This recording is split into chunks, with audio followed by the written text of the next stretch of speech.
Salam, bertemu kembali dalam channel yang sama, Siraman Kalbu Sore. Hari ini Rabu tanggal 28 Oktober 2020. Mari kita bersatu dalam doa. Allah yang baik, terima kasih dan kami syukuri berkat Tuhan yang sampai buat kami. Memang Engkau Allah sumber dari segalanya. Di tangan-Mu penuh segala sesuatu yang kami butuhkan. Engkau Allah Tuhan yang begitu kaya dengan kebutuhan umat-Mu. Berfirmanlah Engkau memperkaya rohani kami. Dalam nama Yesus kami berdoa. Amin. Matius pasal 19 ayat 16 sampai ayat yang ke-22 dikatakan firman Tuhan demikian. Orang muda yang kaya. Ada seorang datang kepada Yesus dan berkata, "Guru, perbuatan baik apakah yang harus kuperbuat untuk memperoleh hidup yang kekal?" Jawab Yesus, "Apakah sebabnya engkau bertanya kepada aku tentang apa yang baik? Hanya satu yang baik. Tetapi jikalau engkau ingin masuk ke dalam hidup, turutilah segala perintah Allah." Kata orang itu kepadanya, "Perintah yang mana?" Kata Yesus, "Jangan membunuh, jangan berzina, jangan mencuri, jangan mengucapkan saksi dusta. Hormatilah ayahmu dan ibumu dan kasihilah sesama manusia seperti dirimu sendiri." Kata orang muda itu kepadanya, "Semuanya itu telah kuturuti, apalagi yang masih kurang?" Kata Yesus kepadanya, "Jikalau engkau hendak sempurna, pergilah, juallah segala milikmu, dan berikanlah itu kepada orang-orang miskin, maka engkau akan beroleh harta di sorga. Kemudian datanglah kemari, dan ikutlah aku." Ketika orang muda itu mendengarkan perkataan itu, pergilah ia dengan sedih, sebab banyak hartanya. Demikian firman Tuhan. Ada banyak orang mengatakan ini adalah orang muda yang kaya tapi yang bodoh.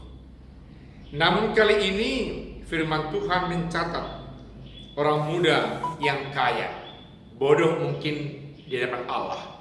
Karena dia selalu membuat cara berpikir dan perhitungannya, cara berpikir mengikut Allah dalam nama Yesus.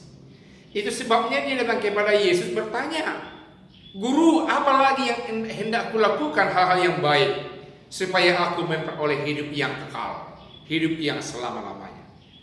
Lalu Yesus mengajarkan selama ini untuk berbuat baik kepada orang-orang yang berkekurangan, kepada orang miskin, sebagai bukti fakta iman percaya setiap orang kepada Allah yang realisasinya nampak kepada manusia. Pertanyaannya, manusia yang mana? Apakah yang kaya kepada yang kaya? Yang pejabat kepada yang pejabat? Tidak. Yang empunya walaupun tidak kaya memberikan kepada orang yang sangat membutuhkan. Biasanya adalah orang yang miskin. Orang yang memiliki jabatan, yang memiliki kuasa, yang memiliki power untuk membantu orang yang tidak memiliki kuasa, yang tidak memiliki power, agar mereka bisa mempertahankan hidupnya demi untuk kemuliaan nama Tuhan. Karena itu Yesus menyarankan supaya orang muda yang kaya ini menuruti perintah Allah. Perintah Allah yang dimaksud Yesus mulai utara yang kelima, mengasihi orang tua, jangan berbohong, jangan berzina, jangan mencuri, jangan menginginkan harta orang, dan lain-lain.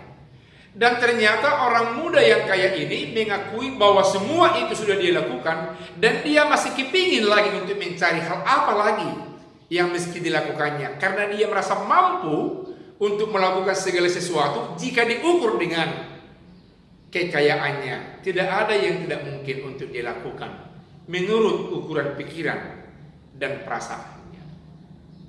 Lalu Yesus katakan, kalau demikian pergilah engkau, ambillah semua harta bendamu dan juallah, dan hasilnya berikan kepada orang yang miskin, orang yang membutuhkan, orang yang prihatin, orang yang tidak sama kehidupannya bersama dengan engkau, sampai betul-betul tidak bergantung kepada kekayaanmu, tapi harus bergantung kepada kuat kuasaku. Harus bergantung kepada kuat kuasa yang ada dalam diriku. Harus mutlak bergantung kepada kuat kuasa yang ada dalam diriku. Karena sumber dari segalanya adalah diriku. Mendengar ini, si orang muda yang kaya ini merasa frustrasi. Karena dia begitu menggenggam dan mengasihi kekayaannya. Karena dia membayangkan bagaimana sulitnya dia mencari semua materi, harta kekayaan yang selama ini sudah menumpuk dalam kehidupannya. Padahal dalam kaitan ini dia disuruh untuk melepaskan itu segala-galanya. Dia melepaskan semua apa yang sudah sempat dia cintai dan baru datang kepada Tuhan Yesus. Membuat hatinya luka, seolah-olah tidak mampu, tidak berdaya untuk melepaskan, melekangkan semua yang sifatnya duniawi itu, baru ikut bersama-sama dengan Tuhan Yesus. Dia tidak memahami hidup yang kekal dari sorga dari Allah Bapa itu ada dalam nama Yesus, dan Yesus mendesak dia supaya memahami dan mengetahui hal itu. Karena dia tidak mampu, maka dia pergi dengan hati yang sedih meninggalkan Tuhan Yesus. Saudaraku yang kekasih, jangan cintai terlalu melewati batas harta yang ada di dunia ini. Karena harta yang kekal ada di sorga. Dengan cara mengasihi Allah dalam nama Yesus. Dengan cara mengasihi Allah, datang kepada Yesus. Boleh punya harta, boleh kaya, boleh memiliki banyak di tengah-tengah dunia ini.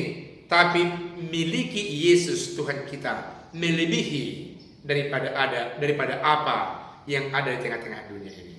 Supaya saudara, saya, dan kita semua yang bersentuhan dengan firman Tuhan ini merasa berbahagia, bersuka cita, memiliki harta dunia sekaligus memiliki harta surgawi. Amin. Firman Tuhan ini senantiasa memberkati saudara-saudaraku sekalian. Amin. Mari kita bersatu dalam doa. Terima kasih Allah Bapa di sorga atas sabdamu yang senantiasa mengingatkan kami, menguatkan iman percaya kami bahwa memiliki harta surgawi, merindukan Yesus ada dalam hati pikiran kami adalah lebih baik daripada mengumpul harta duniawi di tengah-tengah dunia ini. Oleh karena itu Tuhan, biarlah Roh Kudus-Mu senantiasa yang mengisi hati pikiran dan kalbu kami, agar kami setiap saat mencari harta rohani, harta surgawi kekal selama-lamanya. Dalam nama Yesus kami memperkaya iman percaya kami. Amin.